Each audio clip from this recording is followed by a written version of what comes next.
Hey, Emily Brundige. Hey, thanks so much for joining the show today. Thank you. I'm happy to be here. We are talking because you are the creator of Goldie, the new animated series that's going to be on Apple TV Plus starting February 14th. I know this began as a short you did back in 2019, but just give us the basic premise in case some of our folks missed it. Yeah, so Goldie is about a giant girl named Goldie who has a giant heart. And she goes on really fun adventures with her group of friends and bird companion Romeo. How did you come up with the idea? What because it's like it was were you reading about like Clifford the Big Red Dog and you're like, let's do a human Well, version or what? yeah, I mean, I did think about it. Clifford was an inspiration for sure. I just wanted to create my own iconic giant character. I also really wanted to create a character who was a girl who took up space. So I thought giant girl would be perfect for that. I love it. Now, was it, based on anything growing up? Were you, taller than other girls in your class, or did you know friends that were, or I don't know, what do you think some Yeah. subconscious things that might have spawned the character? Yeah, I definitely, when I was in elementary school, I was taller than most of my friends, and going through puberty at a young age. So I just felt like kind of a monster sometimes, and I was very self-conscious of my body and my size. And so that it comes from that, but it's also kind of an empowering thing having this giant girl because she in itself she can't hide who she is. Right. She's just undeniable. So that's something I really love about the Right. character. A woman a girl that takes up space, metaphorically as well as just literally in the show. I love it. I love it. Was it a bit of a challenge at all? Trying to expand what was a acclaimed short in 2019, but once it gets picked up by Apple, is it a challenge to flesh it out and create different episodes? I want to know sort of how it went from this one little seed of a small short in your mind to then this dream. Oh my God, Apple's going to pick it up. How am I gonna expand it into more adventures every week? Yeah, I mean, the nice thing is that I already had some of the characters from the short already created. So then it was kind of finding like the story engine for the show, what would drive more stories. And that was came to be Goldie's oversized emotions kind of drove stories as well as the other kids' big feelings. Um, and yeah, and I also wanted to tell all kinds of stories. So I tried to look at um, this premise, a giant living in this little town from different angles Yeah. and also pulling back the layers on some of our other characters. I love it.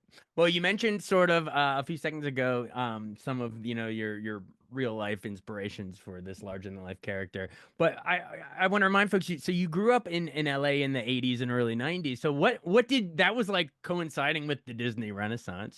Starting Oh in yeah. '89, and then also of course the birth of Pixar in '95 with Toy Story. So yeah. So what were your touchstones animated wise growing up? Well, I was in it. Yeah, I was a huge animation fan, a huge Disneyland fan. I my favorite movie was Beauty and the Beast. Yeah. My mom took me to meet some of the actors and artists. Being an LA kid, you could do things like that. But I think also growing up, Disneyland was my favorite place on earth. It was just always kind of an escape for me. Right. And I guess I saw at an early age how imagination can be freeing in that sense. Yeah. Well, if there are other aspiring young animators watching this, remind them sort of how you sort of broke in. I know it was you had a 2012 YouTube series, Pubertina. Yeah. It got like Mhm. millions of views on YouTube. But yeah, remind us because that might be inspiration for them. I created a Pubertina short myself at school at Cal Arts, and Oh, then cool. someone saw it and asked if I wanted to pitch it as a web series. Nice. So that opportunity came to me that way. But and then the web series stood out to a lot of people, and from that web series, I started getting work in the animation industry. But what I would say is just there are so many different paths. Like my path was kind of unusual, but there's no one way to get here. I Um, I I yeah. love it.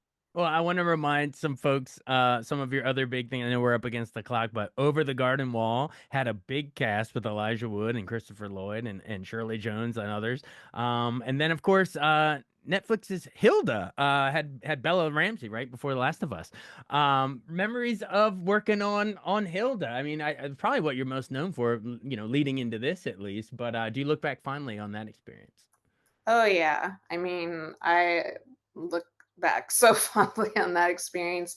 It was, just already when I came onto the show, I wrote an episode for the 2nd season, but the show hadn't aired yet, and Mm. from the time I came on, I could identify that it was a really special project that I was so happy, overjoyed to be a part of. And then working with, Silvergate, they were so encouraging. The year that in 2019, I became head writer on season 3, It's awesome. and, I was breastfeeding at the time, and we had a writers summit here in LA, and I remember I had, like, my own pool house to pump in. Oh, From nice. So you run off, take care of business, and Yeah, come back and be a yeah, head but writer. just as a young mother and mother of a young child, like, they were so nurturing, and so it was a great experience. Yeah. That's nice that they made it a great experience with that. That must have been probably not didn't get much sleep during those times. A lot of late night Oh, hours. not. No, definitely not. Awesome. And then, well, and I guess that brings us sort of up to the most recent, I guess, was Big Nate Nickelodeon's, because that ran up literally up until last year, right, on Paramount Plus, and you got Right. nominated for an Annie Award. You shared an Annie Award nomination. Now, is that is the Big Nate that we all grew up reading in the comic strip? Yeah, I assume. yeah, So yeah. did you grow up reading it, and when this opportunity came along, you're like, well, I gotta do that. That's like getting offered Calvin Hobbes.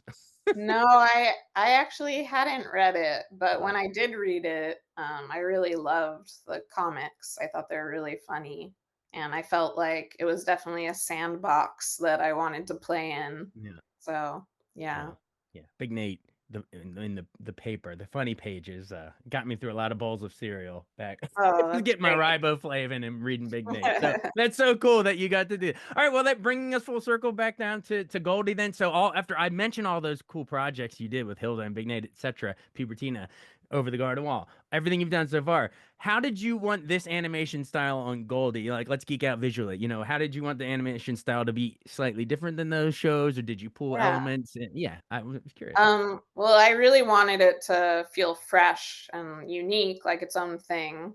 And I think we've achieved that. With the world, it's this kind of unusual bright pastel palette with rainbows kind of almost being their own character on the show. And with the style of the character designs, it's kind of or just the look, it's like kind of looks like a cousin of Hilda or but because it was produced by Mercury, who also Yeah, was the production studio on Hilda, but it's slightly cartoonier and, slight different. It's cartoony but a little grounded. Um and yeah, I just wanted it to be a visual feast, which I think it is. I love it. Well, everybody, check it out. It's called Goldie. You're the creator, Emily Brundige. It's going to be the animated series on Apple TV Plus on February 14th. You don't want to miss it. Everybody, check it out. Thank you, Jason.